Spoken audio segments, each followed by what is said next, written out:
بسم اللہ الرحمن الرحیم۔ السلام علیکم۔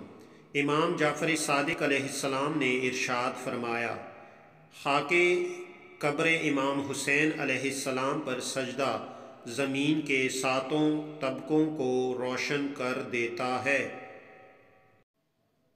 جس کے سامنے حسین علیہ السلام کا ذکر کیا جائے اور اس کی آنکھ سے مکھی کے پر کی مانند آنسو نکل پڑے تو اس کا ثواب اللہ کے ذمے ہے، اور اللہ اس کے حق میں جنت کے علاوہ کسی چیز پر راضی نہیں ہوگا۔